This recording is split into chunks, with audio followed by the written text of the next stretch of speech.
The words "me too" are so simple, but the underpinning of it is that I agree with you. I am with you. I understand you. And I'm connected to you.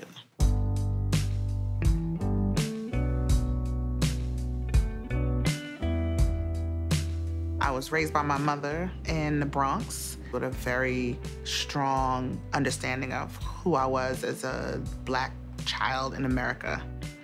My mother had an extensive library, so I was exposed to Alice Walker and Toni Morrison and Maya Angelou at very, very young ages. We had a lot of traditional American ways, but I also grew up not being able to say Pledge Allegiance. My grandfather was adamant about that. You will not pledge allegiance to a country that has no allegiance to you.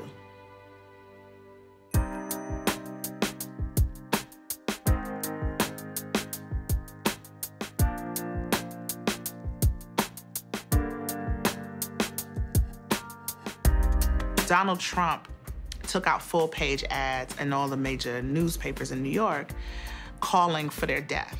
He labeled them animals.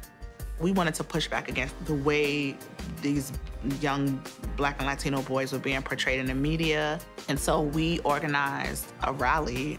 It was the first thing I'd ever organized. That changed the trajectory of my life.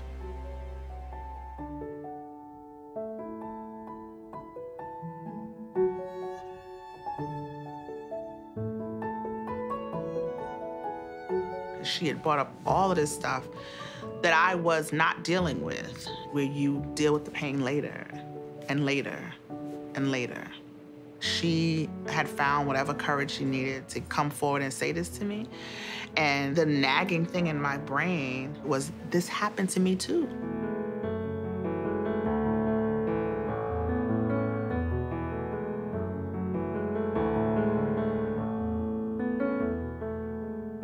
I practiced deeply listening to little Black girls when they told me the truth about their lives.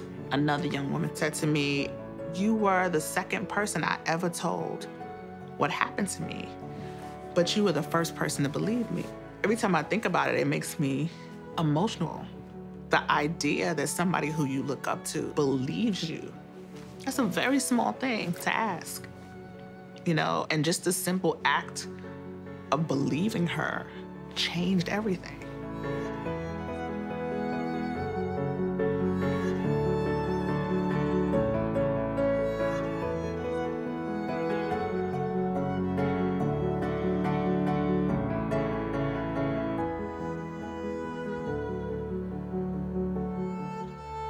I went on Twitter and I was floored.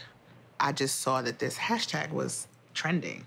So that really is what set the panic off. The possibility of Black women's work being erased and of me being lost in this narrative is a reality. But for me, the decision was, am I gonna be in conflict in this moment? Or am I gonna be who I said I was, which is somebody who was in service of survivors? And that wasn't hard. I had to figure out a way to insert myself into this conversation, not to take ownership of it, but because I have something to contribute to it.